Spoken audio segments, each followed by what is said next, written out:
شیعہ سمودائے کے دھرم گرو ہیں، ہم ان سے بات چیت کریں گے ایران اور اسرائیل کے بیچ کا جو کانفلکٹس ہے اس پہ شیعہ سمودائے کیا سوچتا ہے اور آگے اس کا کیا بھوشیہ ہے۔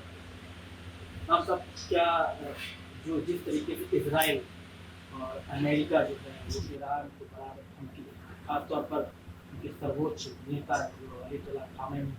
ان کے لیے جو وقت کہے گا ہے یہ یدھ تبھی ختم ہوگا جب خامنئی کا ہوگا۔ اس معاملے کو لے کر شیعہ سمودائے کی کیا ذہن میں کیا چل رہا ہے؟ شیعہ سمودائے آیت اللہ علی خامنئی سپریم لیڈر آف ایران کے لیے بہت زیادہ فکر مند ہے اور اس دھمکی کی کڑے شبدوں میں نندا کرتا ہے اور امن کے لیے فکر مند ہے، اس لیے کہ نیتنیاہو جو خود انٹرنیشنل کرمنل کورٹ کے مجرم ہیں وہ جو ہے امن کے لیے کہہ رہے ہیں کہ ہم نے ایران پر حملہ کیا، اور یہ دنیا جانتی ہے کہ خود اسرائیل میں ان کے خلاف اندرونی طور پر حالات اچھے نہیں تھے، اس لیے انہوں نے 5ویں دور کی جو مذاکرات ہو رہے تھے ایران اور امریکہ کے بیچ میں اور بالکل قریب تھا، خود ٹرمپ کہہ رہے تھے کہ ہم بالکل ایک بیک کے قریب پہنچ چکے ہیں، صرف اس حملے کی وجہ سے ساری چیزیں بگڑ گئیں اور جو بھی ہو رہا ہے ہم سب اس کے لیے فکر مند ہیں اور دعا بھی کر رہے ہیں امن کے لیے، شانتی کے لیے، اور پورا شیعہ سمودائے جو ہے اس حوالے سے سوائے امن کے اور دعا کے اور کوئی کام نہیں کر رہا ہے۔ آیت اللہ خامنئی نے جس طرح کل ایک کیا ہے کہ حیدر اور خیبر کی بات نہیں کی اور جانشین کی بات کی ہے، اور انہوں نے یہ صاف کہا کہ اب ہم ایران جھکے گا نہیں، ایران کسی بھی قیمت پر اپنے دوسرے کے طریقے سے سمجھوتا نہیں کریں گے۔ کیا لگتا ہے کہ آگے آنے دنوں میں ایران کا جو ایٹیٹیوڈ ہے اس پہ کیا مڈل ایسٹ کا کیا سنکٹ آ سکتا ہے، یا جو اسرائیل جو کانفلکٹ کر رہا ہے اس سے کیا الگ سنکٹ آ سکتا ہے؟ دیکھیے ایران کی ہسٹری جو جب سے وہاں انقلاب آیا ہے آیت اللہ خمینی علیہ الرحمہ، تقریباً اب یہ 1979 میں یہ وہاں انقلاب آیا تھا اور رجیم چینج ہوا تھا، شاہ کی حکومت گئی تھی، اس کے بعد سے ایران کی جو تاریخ ہے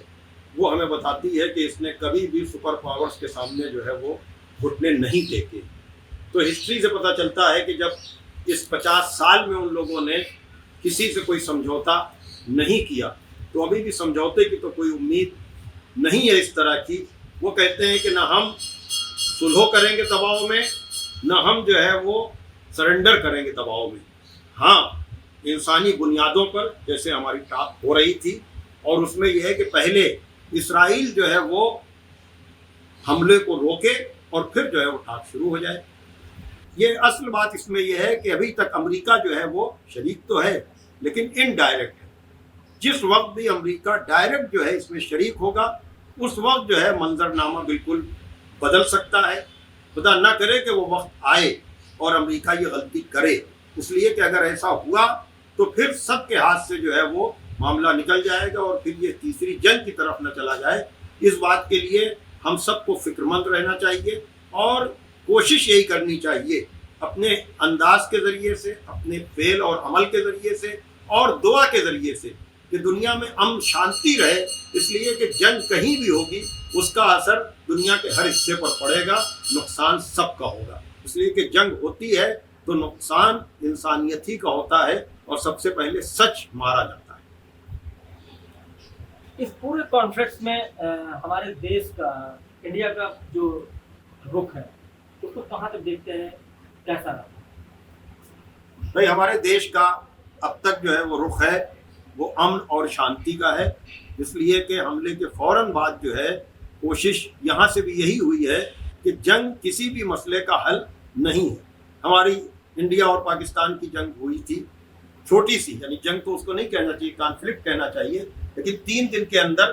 سمجھداری کے ذریعے سے یا جو بھی چیز تھی اس کو بند کیا گیا، اور جو ہے وہ ٹھیک ہے ہم اپنے دشمن پر نظر رکھے ہوئے ہیں،